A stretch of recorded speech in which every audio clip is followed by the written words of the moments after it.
H+, com baixa temperatura, baixo CO2, essa curva tende a ficar mais difícil de largar o oxigênio, né? Ela tende a subir. Então, quando a gente fala assim, ó, acidose é uma doença, é uma condição clínica que mata, que leva à parada cardíaca. Beleza, a gente tem sempre que tratar a acidose, né? Prejudica tudo, inclusive o funcionamento das enzimas, né, das moléculas do organismo, porque tem que ter pH ideal, tem que ter temperatura ideal, pressão ideal. Mas não é porque não tem alcalose como causa de parada que a gente não vai entender que é uma situação grave também. Pacientes com Covid, eles tenderam muito a fazer alcalose por vários motivos que a gente já cita, acho na prática que vai citar, mas eles tendiam a fazer alcalose metabólica, eles tendiam a ficar bloqueados, né, a parte neuromuscular bloqueada, e eles tendiam a ficar muito tempo no ventilador. Então tudo isso dificultava muito a saída da ventilação mecânica. Inclusive pelo fato de fraqueza muscular por conta dessa dificuldade de soltar o oxigênio da hemoglobina. Tá? Então, quando vocês pegarem uma gasometria que olharem aqui a parte do oxigênio, não é só ver o PO2 está tanto, certo? Existem toda essa parte aí que dá para ser estudada na parte do oxigênio.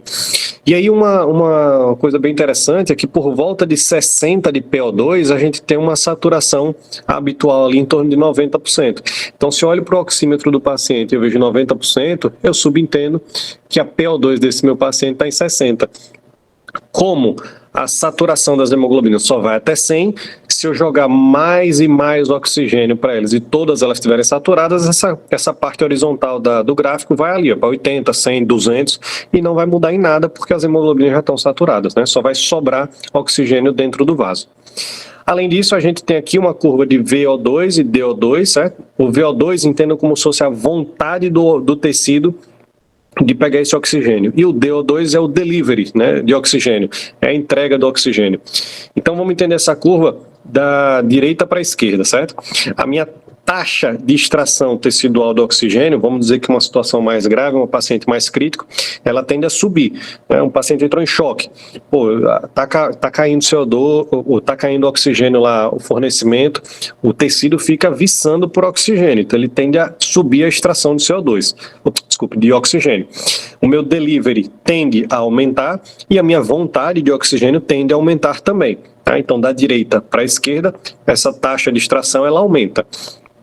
A saturação venosa de oxigênio, ela vai tender a cair, né? Então, quando a gente pega, a gente falou de gasometria arterial, mas tem a gasometria venosa também. E a venosa, ela implica em uma das coisas que ela implica na parte de oxigênio é fornecer o quanto de oxigênio voltou para a parte da cava, para a parte do átrio direito. Então imaginem que sai 98%, né, uma hemoglobina lá saturada em 98%, e ela volta, por exemplo, em 60%, 70%. A minha taxa de extração aí foi de mais ou menos uns 20%, 30%. Uma taxa bem ok, né? De 98 para 70, vamos dizer que deu ali uns 28. Agora, se a minha taxa de extração tecidual ela aumentou, a minha SVO2, que é a saturação venosa, né, do oxigênio, ela vai tender a cair. O meu tecido extraiu muito mais oxigênio porque ele necessitou. Então, ela vai voltar com 50%, ela vai voltar com 40%, né, em situações mais graves. Outra coisa que acontece, o delivery, né, do oxigênio, até um momento crítico, né, ele vai começar a cair de forma brusca, né? Então, se o meu paciente ele tende a compensar, o organismo tende a compensar, o que é que acontece? A gente viu no paciente grave. O paciente que começa a dar sinais de choque é o quê? É um paciente que fica mais taquicárdico, é um paciente que aumenta, né, tende a aumentar o seu volume sistólico, ele quer aumentar um débito cardíaco, né? Se for um paciente que está com problema no débito cardíaco, paciente em choque cardiogênico, ele tende a fazer uma restrição, um aumento, né, da resistência vascular periférica, ele tende de alguma forma a tentar compensar essa falta, né, de oxigênio, na verdade essa necessidade de oxigênio a mais, mas em um determinado momento esse delivery vai ser descompensado, ele não vai conseguir compensar o suficiente. Então nesse DO2 crítico, esse delivery, né, é o ponto crítico, daí para frente, né, para a esquerda no caso, ele começa a cair de forma brusca, porque o corpo ele não consegue manter uma taquicardia suficiente para manter esse delivery adequado. Então vamos dizer que o corpo está lá, 120 de frequência, 130, 140, aqui é meu limite. Então o corpo quer, as células querem mais oxigênio, eu não consigo mais.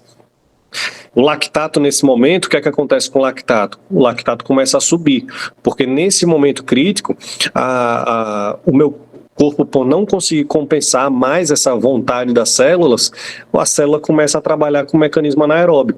Tá? Então, o lactato, que a gente também vai encontrar na gasometria, ele vai começar a subir.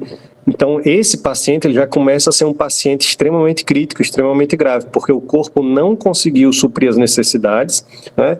O lactato começou a subir porque as células começam a fazer respiração anaeróbia e toda uma cascata de problema começa a aparecer por conta desses distúrbios. O gap de CO2, ele vai tender a, no caso aqui, né, de acordo com que vai piorando a situação, o gap de CO2 ele vai tender a aumentar, né, como se fosse o contrário da curva. Porque o que acontece? Geralmente, quando você tem uma baixa aí, é porque o meu débito cardíaco não está adequado. E se meu débito cardíaco não está adequado, entenda o débito cardíaco como se fosse um caminhão de lixo. O caminhão de lixo ele passa toda segunda, quarta e sexta na minha rua. Se o débito cardíaco não está adequado e ele começa a passar só segunda e sexta, ou então só na segunda, o tanto de lixo que ele vai carregar é muito maior, porque ele está passando bem menos, ele não está passando de forma adequada. Então, o CO2, ele começa a aumentar muito na gasometria venosa. Aqui a gente está falando já de CO2, né? Então, vamos guardar um pouco de informação, mas faz parte aqui desse estudo da microhemodinâmica. Então, pela gasometria venosa, se eu aumento muito o CO2, porque o meu débito cardíaco não está sendo adequado, a minha produção de lixo está sendo muito maior do que o corpo consegue gerar de débito cardíaco, a minha CO2 venosa ela vem muito alta. Então, meu gap de CO2, que seria o venoso menos o arterial, ele começa a aumentar muito. Tá? Então, todos esses sinais aqui, sinais não, né? Todos esses exames, vamos dizer assim, eles demonstram também que o paciente está grave ou está melhorando, né? Se for o contrário da curva. Então, notem que uma gasometria ela é extremamente válida para aprender muita coisa e notar muita coisa nos pacientes. Tá? Ver qual é a situação dele, se ele está grave, se ele está mais grave, se ele está menos grave, se está respondendo às medidas que você está tomando. Isso daqui a gente vai chamar da microhemodinâmica, né? São os sinais microhemodinâmicos de gravidade do paciente. Diferente ali de cianose, que é macro, né? Pele fria, pegajosa, isso daqui a gente vê tudo no micro. E aí a gente começou a falar de CO2, né? Quando a gente fala de CO2, a gente muda a área de estudo da gasometria. A gente já vai para a segunda parte da aula, que é sobre o CO2. Mas o CO2 ele não anda sozinho na gasometria, ele vai andar com o bicarbonato. O bicarbonato e o CO2, eles fazem o equilíbrio do pH. Eu diria que existem 3 tampões, e a gente vai ver acho que no próximo slide já esses tampões, o início deles. Mas o segundo e o terceiro tampão é justamente o ventilatório, às custas do PCO2, e o terceiro tampão é o metabólico, às custas do HCO3, que de certa forma está inteiramente ligado aí com o primeiro tampão, que são o tampão iônico. Mas o equilíbrio do pH, ele é justamente formado pelo equilíbrio entre CO2 e água, junto com a anidrase carbônica ali mexendo o lado, a gangorra para lá e para cá, forma H+, e HCO3. Então eu tenho meios mais ácidos e mais alcalinos de acordo com essas moléculas. E aí eu acho que vocês já sabem, né, mas só para reforçar, o pH neutro é entre 7,35 a 7,45, a faixa de PCO2 ideal é de 35 a 45 e do HCO3 de 22 a 26. O PCO2 em vermelho é o componente ácido, então se eu aumento esse PCO2 além de 45, o meu pH tende a ficar mais ácido, abaixo de 7,35, o contrário vai deixar o pH mais alcalino. Já o HCO3 é o meio alcalino, está em azul. Se eu aumento esse HCO3 acima de 26, o pH tende a ficar alcalino acima de 7,45. Então eu tenho aqui para baixo o pH ácido e o pH alcalino para cima. O meu PCO2, se ele estiver abaixo de 35, ele é o cara ácido, então se ele estiver baixo ele vai gerar alcalose, se ele estiver alto ele vai gerar acidose. Ao contrário do meu HCO3, que se tiver baixo vai gerar acidose, se tiver alto vai gerar alcalose por ele ser o meio alcalino. E aí, notem que existe uma tendência sempre do organismo a deixar o pH neutro. Por exemplo, se eu tenho uma acidose metabólica, o meu HCO3 abaixo de 22, a tendência é que meu corpo respire mais rápido, como foi o caso do nosso paciente do primeiro slide, e lave mais esse CO2. Ele aumente o volume minuto, né, que é consequência de uma frequência respiratória vezes o volume corrente de cada ventilação dessa. Então, se eu aumento a minha frequência respiratória, eu consigo tirar mais CO2 dos meus alvéolos. E tirando mais CO2 dos meus alvéolos, eu gero uma alcalose respiratória. Uma acidose metabólica com uma alcalose respiratória, ela tende a deixar o pH neutro na faixa de 7,35 a 7,45. E que é o que o organismo quer. Lembrando, o organismo sempre tende a compensar os valores para a normalidade, para que tudo funcione normal. Quer dizer que está normal? Não. Quer dizer que tá tudo bem? Não, não está tudo bem. Mas ele está compensando que é para as células funcionarem. O contrário de todas as outras formas é tudo verdadeiro, a ideia é sempre compensar, certo? A gente vai ver item por item desse.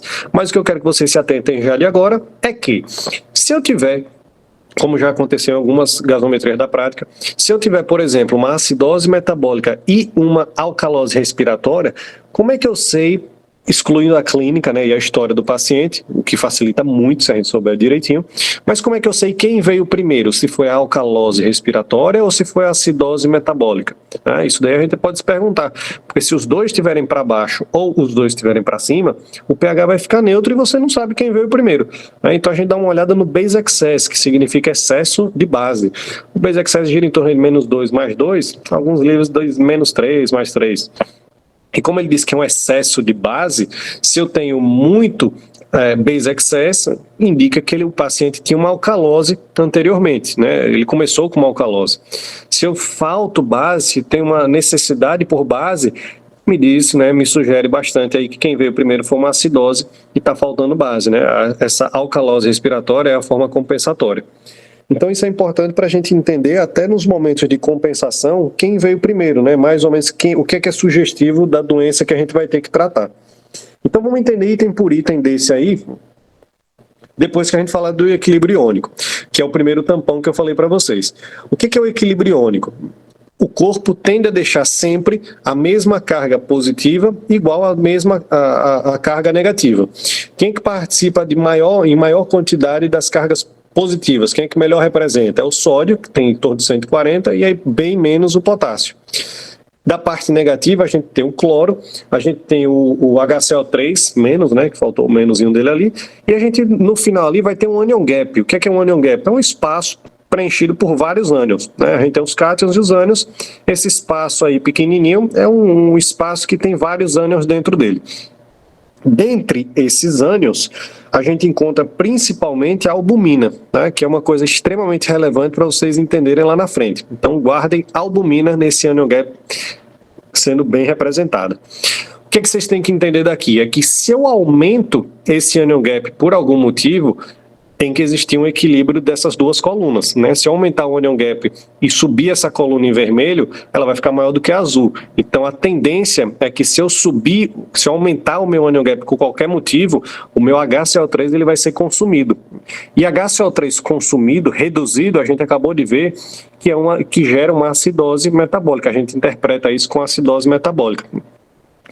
Essa acidose metabólica a gente chama de anion gap aumentada, certo? É uma acidose metabólica de anion gap aumentado.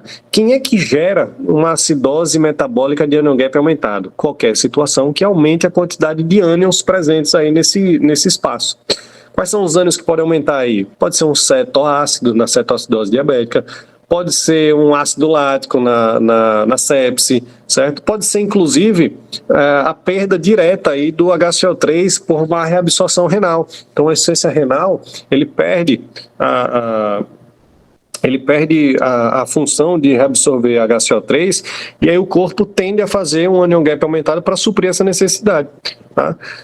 Outra coisa que pode acontecer é que ao invés do anion gap aumentar, o cloro aumente de tamanho, certo? Então se a gente voltar aqui nessa situação e o cloro aumentar, uma hipercloremia for presente, o meu HCO3 ele também vai ser consumido para deixar esse meio equilibrado.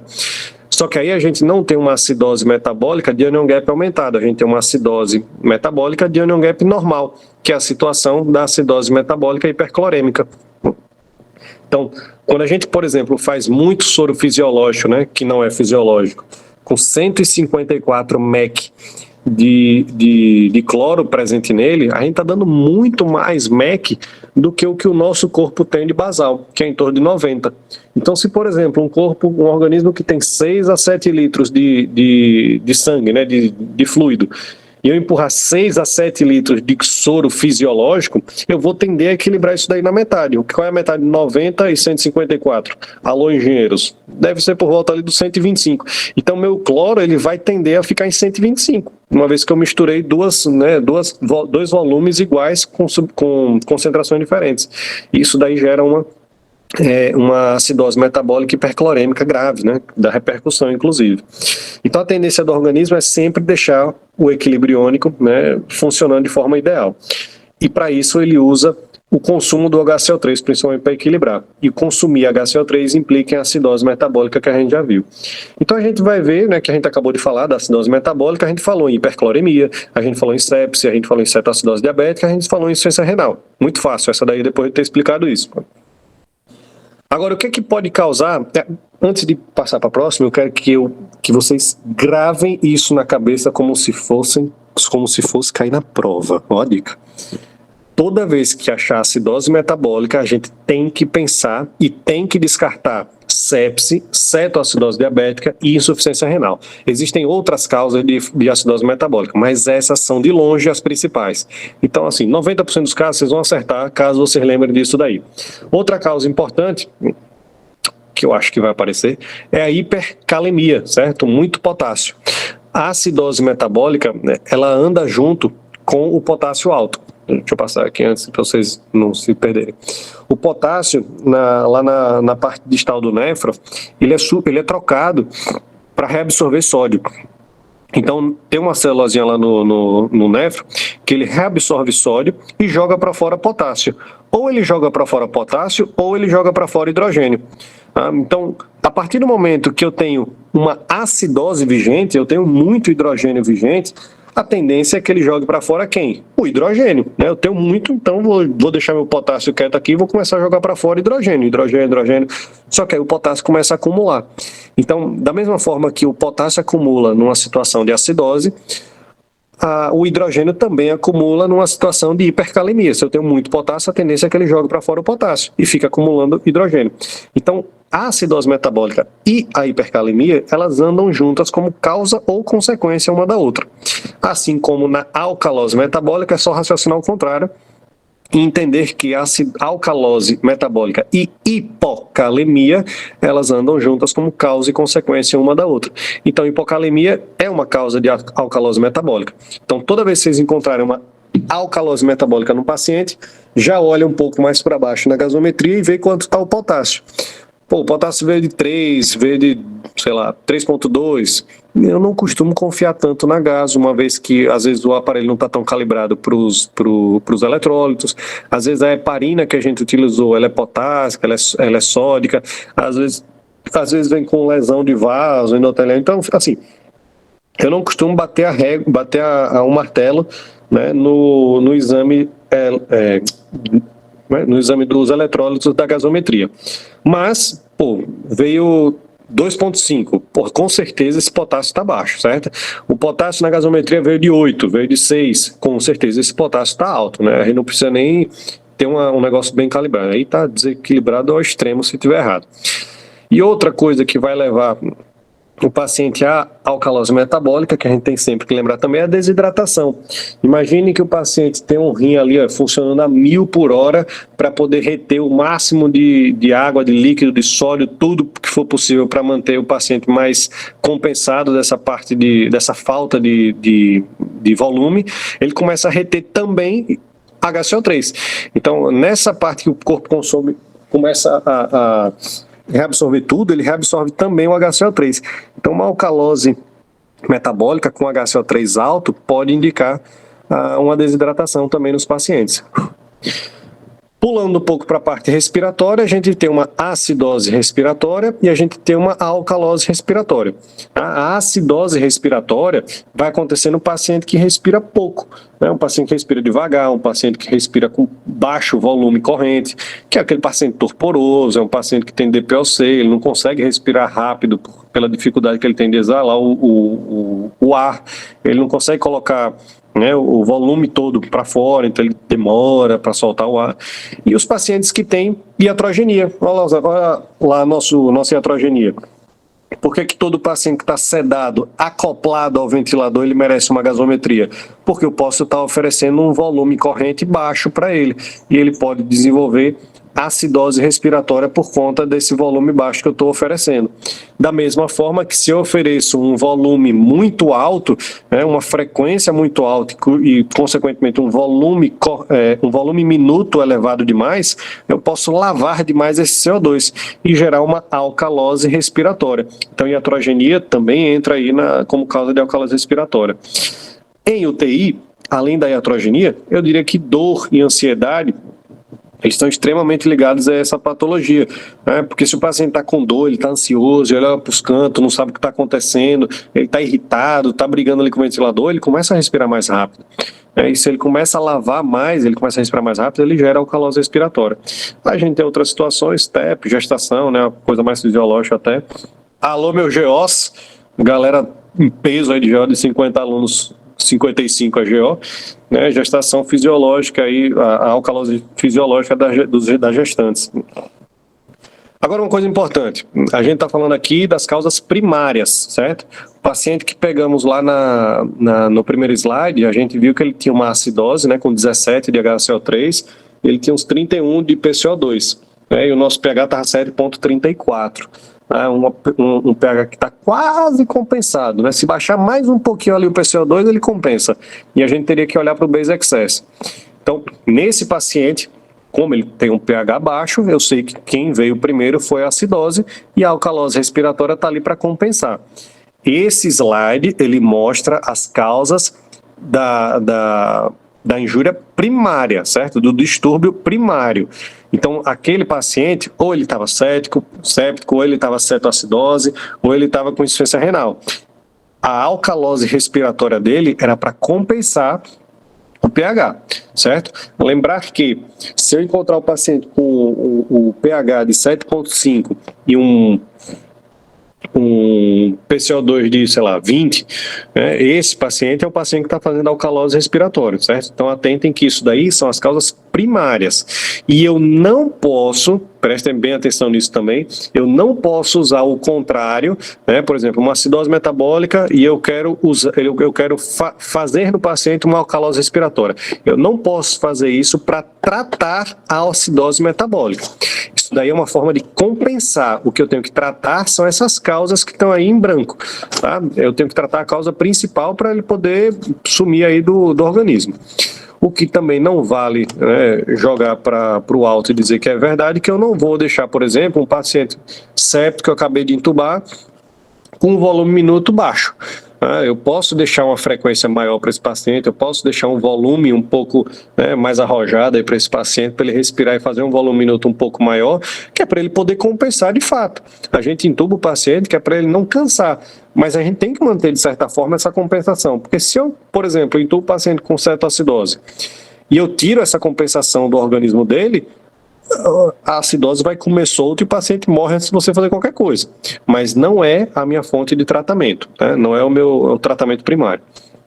E a gente vem para as correções, né? Como isso daí eu acabei de falar, que foi muito bonito, apesar de você ter que tratar a causa primária, eu tenho que, entre aspas, deixar o pH ali corrigido, porque eu quero que o meu organismo, né, o organismo do meu paciente, ele funcione bem. Então, para corrigir a acidose metabólica e a alcalose metabólica, eu sigo essas fórmulas aí. O meu PCO2 esperado para acidose metabólica é o HCO3 vezes 1,5 mais 8 mais ou menos 2. Então, vamos dizer que eu tenho um HCO3 de 10. Baixíssimo, né? Lá na cetoacidose, vezes 1,5 dá 15. 15 mais 8, 16, 17, 18, 19, 20, 21, 22, 23. Mais ou menos 2, eu tenho um PCO2 esperado entre 21 e 25. Então, se meu PCO2 estiver nessa faixa de 21 a 25, a tendência é que meu pH fique ali na faixa neutra, 7,35 a 7,45. Tá? Para tratar para corrigir a minha alcalose metabólica, o meu PCO2 esperado é bem mais fácil. É só pegar o HCO3 mais 15, mais ou menos 2. Pronto, tranquilo, acabou o sonho. Então, por exemplo, se eu tenho um HCO3 na alcalose de, sei lá, 40, o meu PCO2 esperado é em torno de 55. Então, 53 a 57. Esse PCO2, né, essa acidose respiratória que vai ser induzida, é para compensar esse esse HCO3 de 40. Certo? Uma coisa importante aqui que eu ia falar. Esqueci, tá? Bom, depois eu lembro e falo para vocês. Na acidose respiratória e na alcalose respiratória, eu nem uso fórmula, tá? Porque na grande maioria das vezes, a gente não vai compensar esse HCO3. Por exemplo, se eu tenho um paciente com, vamos dizer que está lá, o paciente acoplado ao ventilador, e o meu PCO2 dele deu 27, está extremamente baixo, está um volume minuto comendo solto, ele está lavando demais. Eu não vou esperar que o rim jogue fora HCO3 para compensar esse PCO2 baixo, tentando baixar o HCO3. Eu não vou esperar, né? O equilíbrio iônico, ele acontece toda hora, tá acontecendo toda hora. O equilíbrio ventilatório, ele acontece ali nas primeiras horas. Então o paciente começou a ficar séptico, começou a ficar com cetoacidose, ele vai lavar, ele vai cansar, ele vai entrar em taquipneia. Agora, o equilíbrio metabólico, ele demora de 3 a 5 dias. Então eu não vou jogar ácido no paciente, eu não vou deixar o rim dele controlar em 3 a 5 dias. O que é que eu vou fazer? Eu vou ajustar o ventilador, eu vou tirar a dor desse paciente, eu vou tirar a ansiedade desse paciente. Se ele está torporoso, eu vou entubar, eu vou passar eu vou fazer uma VNI, eu vou limpar, né? Eu vou melhorar essa parte da acidose ou da alcalose respiratória, eu não vou compensar. Mas existe fórmula para tratar isso daí, eu não vou cobrar em prova, porque nem eu uso na vida real, uma vez que eu não quero deixar o meu paciente, né, compensado pelo HCO3. Então, vamos dar só um adendo aqui antes da gente fazer alguns exercícios. Deixa eu ver. Beleza? 7h50 dá tempo, mantendo aí uma hora, né? Tudo certinho. O último adendo que eu quero fazer, né, o distúrbio ácido básico, daqui foi tudo bem, acho que todo mundo sabe dessa parte, é essa aqui que provavelmente poucos sabem, né? Toda acidose metabólica, eu tenho que calcular o onion gap corrigido. Então, quem está atento aí, que está anotando, lembra que eu falei que guarda a albumina aí, que isso vai ser importante. Toda acidose metabólica, eu tenho que fazer mais duas coisas. Vamos pegar essa gaso aqui, o nosso pH de 7,34, está baixo, um pouquinho, mas está baixo. Eu tenho um PCO2 de 31,9, né, que está baixo também. Eu tenho um HCO3 de 17,1. Então aqui eu tenho uma acidose, uma vez que meu pH está ácido, então quem veio primeiro realmente foi a acidose, corroborada aí pelo base excess negativo, né, que falta base, e aí eu tendo a entender que meu PCO2 baixo implica no meu paciente estar fazendo um ataque taquipneia para tentar compensar. E de certa forma está funcionando, porque o pH já está quase 7,35. Beleza, classifiquei que aqui era uma acidose metabólica. O meu próximo passo é calcular o PCO2 esperado, para eu saber se está tendo uma compensação ou se ele tem algum distúrbio secundário. O que seria um distúrbio secundário? Na hora que você faz os cálculos lá do PCO2 esperado, você tem uma faixa, né? Por exemplo, essa faixa aqui, o PCO2 esperado vai ser entre 31,5 a 35,5, né? Na hora que eu calcular isso daí. E aí o meu PCO2 está em 31,9, ele está dentro dessa faixa. Se ele tivesse abaixo disso, eu entenderia isso como uma alcalose respiratória associada. Se ele tivesse acima dos 35,5, eu entenderia isso como uma acidose respiratória associada. Então a gente na acidose ou na alcalose metabólica, né, quando a gente pega o PCO2 esperado, a gente tende a esquecer um pouco aqueles 35 a 45 e usa essa nova faixa aí como referência. Então, abaixo disso eu estou lavando demais, acima disso eu estou lavando de menos. Abaixo eu tenho uma alcalose, acima eu tenho uma acidose respiratória. Tá? Nesse caso aí ele não tem distúrbio secundário em relação à respiração. E aí a gente tem que corrigir o onion gap. O que é uma correção de onion gap? Por que a albumina nessa hora aí vai ser tão importante? Ora, imaginem que aquela coluna lá, ela era cloro, HCO3 e anion gap. E eu falei que o que mais tinha nesse anion gap, dentre os vários ânions, era a albumina. Agora imaginem que esse anion gap ele subiu um pouquinho e consumiu HCO3. E imaginem também que além de subir um pouquinho, a minha albumina estava reduzida. Então, se eu tenho uma redução de albumina, o meu espaço que era para estar preenchido com albumina, na verdade ele está preenchido também com esses ânions que estão a mais. Tá? Então, vamos dizer assim, de forma bem lúdica. Vamos botar aqui o meu anion gap era para ser 10, e desses 10 eu tinha 6 moléculas de albumina. 4 eram qualquer outros ânions. E desses 10, aumentou lá, deu uma certa acidose, deu uma piripaque no paciente e foi para 15. Então, de 10 para 15, eu aumentei 5 moléculas lá de qualquer coisa, de cetoácido, né, no caso. Se as minhas moléculas de albumina tiverem ok, né, forem ali em torno dos 6 que eu falei, vai ficar 4 mais 5 moléculas, 9 moléculas de cetoácido. Então, beleza, a albumina estava ok e realmente só subiu 5. Mas agora pensem que minha albumina foi para 3 e esse anion gap foi para 15. Então, eu tenho 5 a mais, eu tenho 4 que já era normal, né, do anion gap, que eram as outras moléculas, só que eu tenho 3 moléculas a mais aí que não são albuminas. Né? Então, a correção desse anion gap para albumina é justamente para pegar esse espaço que era para ser preenchido com albumina, que está sendo preenchido com outro ânion que não é albumina. E a albumina normal aí no organismo é em torno de 4. Então, se eu tenho uma albumina de 3, a minha correção vai ser o anion gap mais 2,5 vezes 4 menos a albumina. Notem que essa conta aí vai dar 17,1. Então, o meu anion gap, que era 14,6, Gustavo, de onde é que você tirou esse anion gap de 14,6? Tem ali embaixo, certo? Lá embaixo onde tem eletrólito, tem sódio, potássio, cálcio, cloro, anion gap, certo? Tá 14,6. E ele faz essa conta aí somando sódio mais potássio, menos o cloro, menos o HCO3, certo? É pegar aquelas duas colunas, somar um lado e tirar cloro e HCO3 do outro, só vai sobrar o anion gap, tá? Aí ele já calcula. Olha que gasômetro top. Tá? Nesse caso aí, ele não calcula a albumina, então a gente tem que fazer isso manual. Não é tão top. Tá? E como a gente botou a albumina de 3, 2,5 vezes 1 dá 2,5, 2,5 mais 14,6 dá 17,1. Notem que se minha albumina estiver normal, é 4 menos 4, que dá 0. 0 vezes 2,5 dá 0. Então o anion gap nem precisou ser corrigido nesse caso, que a albumina estava normal. Para que eu vou calcular esse negócio aí? Para fazer o delta-delta. O que é o delta-delta? É você pegar o anion gap do paciente corrigido, né, que é 17,1, menos o anion gap normal, que seria em torno de 10, 12, e dividir por 24, que seria o HCO3 normal, menos o HCO3 do paciente. Então, fazendo isso daqui, eu tenho 7,1 dividido por 6,9, que deu 1,02. Nesse caso, eu vou interpretar esse resultado dessa seguinte maneira. Se o meu resultado for acima de 2, ou em algumas referências acima de 1,6, eu implico dizer que existe uma alcalose metabólica associada. Se o meu resultado estiver entre 1 e 2, que é o caso aí, ele não tem outro distúrbio associado. E se o meu resultado for abaixo de 1, eu tenho uma acidose hiperclorêmica associada.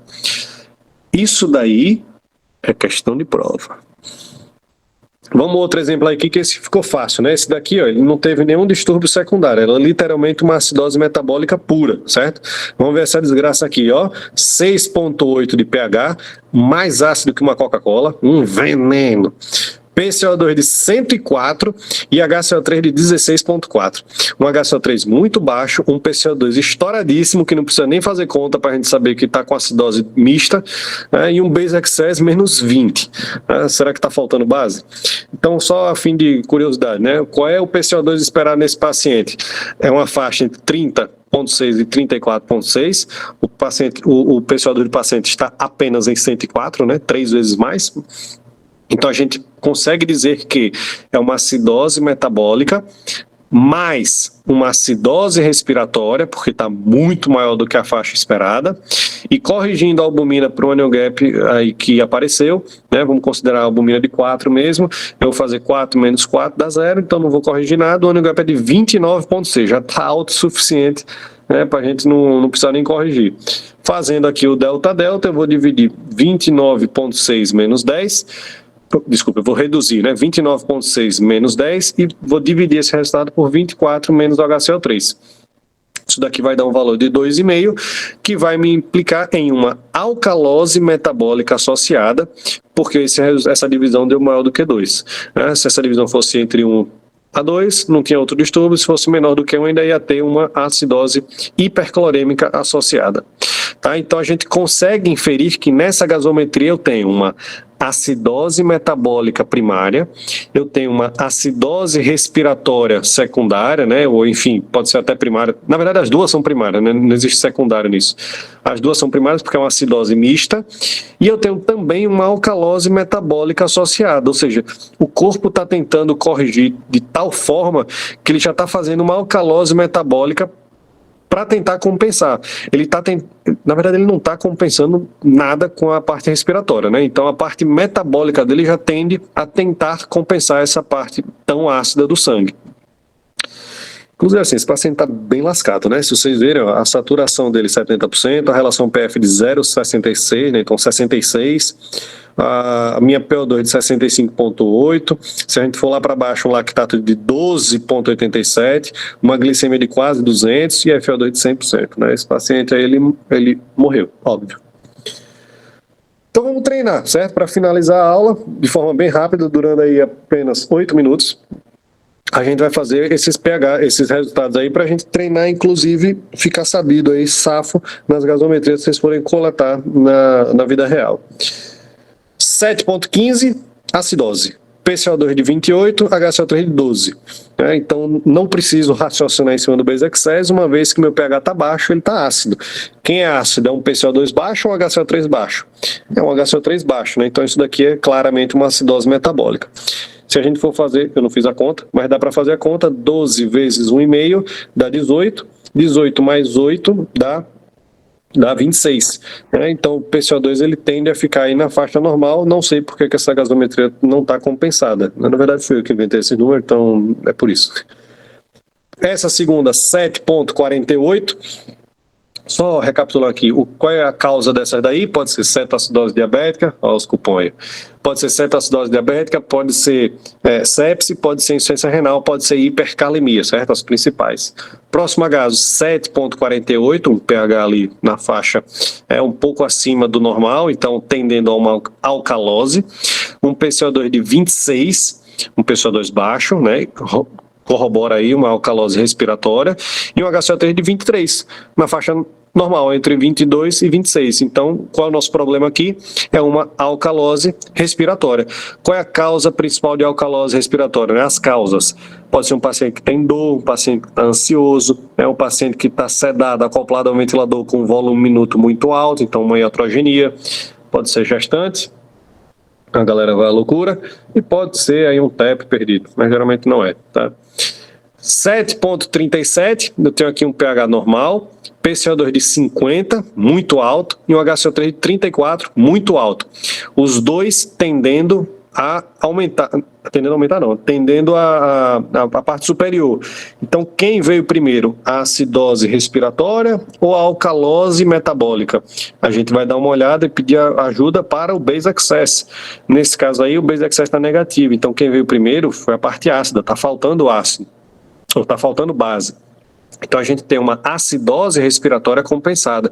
Esse daqui é o paciente que ninguém colheu agaso, né? Ficou lá com volume minuto baixo, ninguém colheu agaso do coitado. É um paciente aí com problema neurológico, que está tranquilo, tá sem droga, sem nada, não precisa colher nada não, ele não respira, mas está de boa. Aí quando você colhe agaso 5 dias depois, está aí.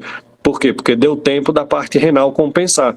E aí a parte renal, metabólica, ela começou a reter HCO3 para compensar esse PCO2 que ninguém lavou. Essa quarta gasometria, 7,54, alcalose. PCO2 de 31 está baixo, né? Corrobora. HCO3 de 36 está alto. Então eu tenho aqui o quê? Uma alcalose mista, né? Tem uma alcalose metabólica, uma alcalose respiratória. É um paciente que talvez esteja, quem sabe, desidratado e agoniado, respirando rápido, enfim, com iatrogenia. Ou mesmo hipocalemia. Né? Essa gasometria aqui, 7,29, PCO2 de 71 e HCO3 de 25. Notem que esse paciente aqui, ele está com uma acidose, né, completamente respiratória, porque o HCO3 está normal. Então, a acidose respiratória, importante que a gente vai encontrar, por exemplo, naqueles pacientes que eu comentei, que vão fazer o teste do protocolo de morte cefálica. É uma das coisas que a gente tem para ver nesses pacientes, é ver se ele tem reflexo de respirar mesmo. E como é que a gente força o cérebro a respirar, né? Eu forço o cérebro a dizer, meu filho, respire que você precisa viver. A gente aumenta o CO2. Então, se qualquer um aí tentar aprender a respiração, eu aposto que por reflexo, posso estar enganado, mas por reflexo vocês vão respirar independente, porque o nível de CO2 vai começar a acumular de tal ponto que vai deixar o sangue um pouco ácido e vai deixar o líquor cerebral um pouco mais ácido. E aí o cérebro diz, filho, você tem que respirar, tira o dedo do nariz. Aí respira. O paciente que está em morte cefálica, ele não respira, porque o cérebro já não está funcionando. Então, a ideia do teste de apneia, o teste de morte cefálica, a gente vai ver lá nas últimas aulas, é justamente forçar o organismo a elevar o CO2, tirando o paciente do ventilador. E aí, se ele não tem musculatura, ele não vai respirar, a gente força isso a acontecer e a gente colhe a gasometria. E vê, eu forcei o meu PCO2 acima de 55 e o cara não respirou. Isso implica dizer que ele não está com reflexo. Essa gasoide 7,4, um pH normal, um PCO2 de 38, um PCO2 normal, e um HCO3 de 24, um HCO3 normal. E um base excess de -1, um base excess normal. Porra, cadê a pegadinha? Essa daí é que vai cair na prova, é a gasometria normal, certo? Lembrar que mesmo na UTI vão existir pacientes com gasometria normal e a gente não precisa ficar futucando para achar nada. 8:07. Terminamos aí com 3 minutos de antecedência. Obrigado a todos que compareceram. Espero que tenham gostado. Nunca vi isso no fim da apresentação. Eu não... Deixa eu ver aqui. Posso fazer uma pergunta, professor? Pode. Só nos exemplos lá, no terceiro, eu tinha entendido que também teria uma alcalose ali. No terceiro. Terceiro. Porque se ele está com o bicarbonato alto, ele não teria também uma... PH tá ok, mas como o senhor comentou, a acidose respiratória veio primeiro por causa do base excess negativo, né? Mas ele não teria também uma alcalose metabólica, não? Exatamente. Por isso que é uma acidose respiratória compensada, certo? Lembre que o distúrbio primário é uma coisa, né? O que a gente vai... Tipo assim, qual é a resposta disso daí? Isso daí é uma acidose respiratória. E essa acidose respiratória, ela está compensada, está descompensada, tem um distúrbio secundário, tem o quê? Ele tem também uma alcalose metabólica, só que essa alcalose metabólica não é o primário, né? Em teoria, a gente está fazendo, o corpo está fazendo isso daí para compensar, mas está certo, tem uma alcalose também aí. É justamente a parte do compensada que vamos dizer assim, que está representando essa alcalose, entendeu? Entendido, valeu. Boa, jovens. Então, a partir de amanhã, todo mundo os pacientes lá, do 11 ao 14, está todo mundo apagado. Os coitados estão tudo rebaixados. Um é AVC hemorrágico, o outro está sedado com NPT, está muito grave, muito ruinzinho, vai ficar continuar sedado. O terceiro foi um trauma, um TCE grave, então está apagadinho também, já está sem sedação, mas não acorda. E o quarto é um paciente que é metabólico, eu acho que ele pode acordar a qualquer momento, mas todos os 4, eles merecem gasometria, tá? Então, a partir de amanhã não, amanhã é feriado. A partir de segunda, certo? A partir de segunda-feira, a ideia é que todo mundo que evolui os pacientes, né, cada um desses pacientes, colha as gasometrias, certo? E aí a gente já vai treinar em cima disso. Lembre de sempre trazer a teoria para a prática. Então a gente vai passar os pacientes, vai passar os